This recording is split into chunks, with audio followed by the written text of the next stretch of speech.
Hello and welcome back to This Week at Endicott. I'm Eddie Fitzgerald. And I'm Maya Drard. Let's take a look at what's happening across campus this week.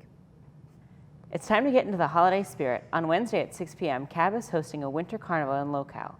At 6:30, DECA's holiday chapter meeting will be taking place in LSB 247. Stop by for an end of the semester celebration with food, hot chocolate, and a holiday episode of The Office. At 7 p.m., the Athletic Training Club presents Winter Wing Fest in Gulls. Come cheer on your peers in the wing eating contest, karaoke, and cornhole. All benefits go to Merrimack Valley victims.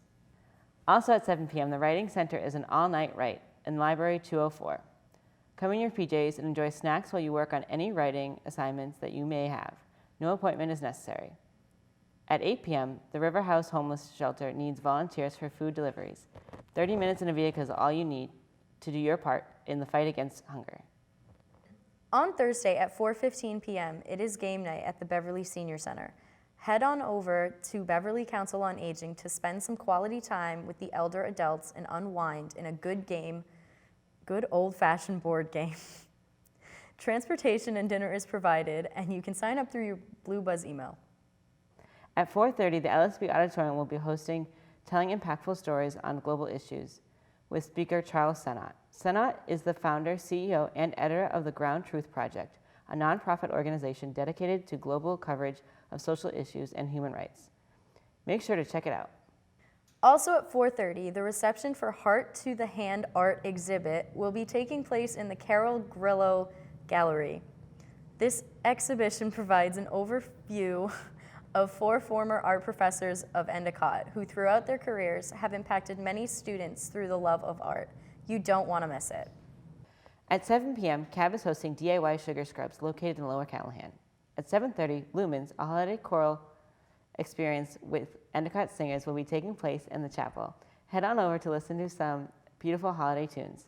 At 9 p.m., the last 21 plus night of the semester will be taking place in Gullies. On Friday, there are many opportunities to get involved around your community. Be sure to check your Blue Buzz email for information on how you can do your part.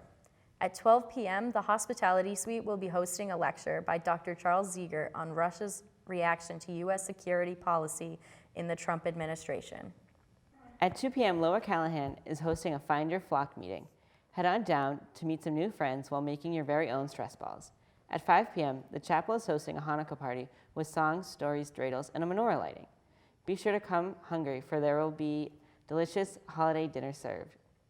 At 7 p.m., head on over to the Lodge for the Echo Lodge concert. Come enjoy some of their work from throughout the semester. Also at 7 p.m., CAB is hosting Winter Bingo in the Lower Callahan. Come try your luck for the chance to win some awesome prizes.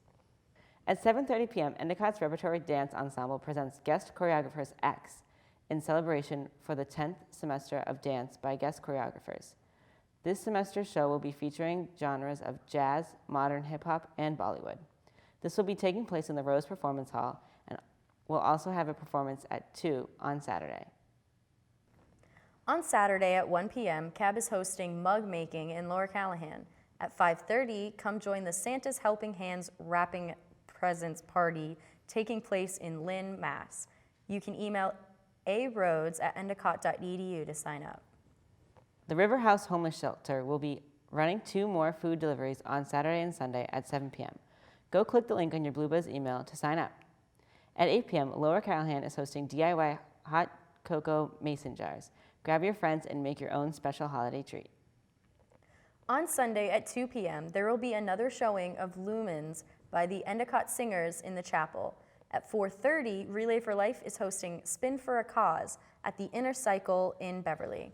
The cost is $15, and you can sign up through the link in your Blue Buzz email. Need to make something crafty for Aunt Deborah? How about a gingerbread house? CAB is hosting a gingerbread house decorating event in Lower Callahan on Monday at 7 p.m. On Tuesday, after that stressful house decorating, take some time to relax in a massage chair available all day in Lower Callahan. Also on Tuesday, enjoy the student performance recital and chapter ensemble in the chapel at 5:30 p.m. Later, Gullies hosts holiday trivia at 8 p.m. and holiday karaoke at 9 p.m. On December 13th, the finals feed will be served in Callahan, starting at 9 p.m. Stop by and unwind from the semester with a late-night breakfast served by Endicott's faculty and staff. Write letters to Santa for a chance to win some great prizes. Now let's send it over to sports with Hannah and Tori.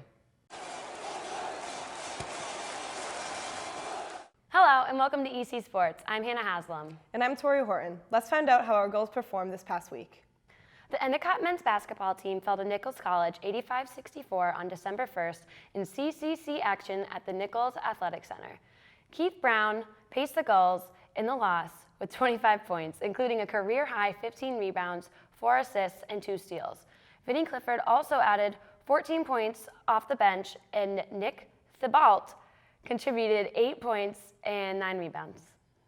Endicott's women's basketball student athlete Emily Pratt was named CCC Player of the Week. Pratt started the week with a 33-point performance during an 84-65 victory over Curry College on November 28th, setting a new program single-game point record. She also pulled 9 rebounds and had 2 steals.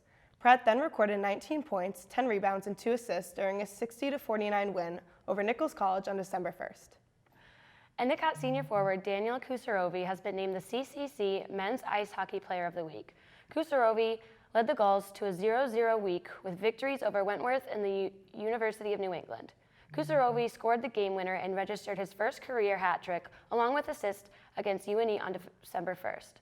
On November 30th, Kusarovi also dished out 2 assists in the Gulls' 5-4 win over Wentworth for a total of 6 points for the week. The Endicott's women's ice hockey team traveled to Bowdoin on November 30th and came away with a 3-2 overtime victory.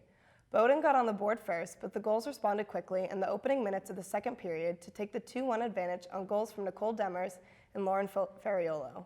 While Pole Bears evened the score at 2-2, neither team was able to get the go-ahead goal in regulation. However, Endicott's Lexi Klein struck at the 3:06 mark of the overtime period to give the Gulls the 3-2 win. That's all we have for this week, Gulls. Get out there and support our teams. Now it's time for Get Agricultured with Amy. Hello, and welcome back to Get Agricultured. I'm Amy Couture, and this week we're going to talk about sheep ear tagging. Last week, I had Tony the sheepskin with me, and this week I have Petunia the pillow pet. When tagging a sheep, you first rub the ear clean with rubbing alcohol. Once it's clean, you place the tag on the ear tag accelerator, and you move to line up the tagging gun between the middle and lower cartilage ridges in the ear. This way, it won't get ripped out easily. Once you're in the spot that you like, quickly squeeze and remove the gun from the ear tag. And then the ear might bleed a little bit, but that's normal. Farmers tag sheep ears mainly for identification. Big farms use this more for identification because they have so many animals and it's easier to keep track of them by numbers instead of coming up with over 50 different names. Ear tags are also used for identification just in case a disease outbreak happens. An animal's history can be traced back by the number on the tag to help find the source or other animals that might get affected by the disease. One disease they keep an eye on is scabies. Scabies is a fatal disease that affects the nervous system. Once an animal gets infected, the disease will spread to the whole flock. If a farm happens to get scabies, all the animals have to be put down. After the flock is gone, you go through a 10-year quarantine, cleaning everything from power washing the floors to treating pastures. Each farm has their own identification number, which gets added onto the animal's number. For example, my farm number is CTX0243. If I was to use this specific tag on Petunia, her identification number would be CTX0243-0043. The U.S. Department of Agriculture requires animals to have a tag before they even leave the farm. And that's all I have for you this week on Get Agriculture. I'll see you next week with another ear-pleasing episode. That's all we have this week, Gulls.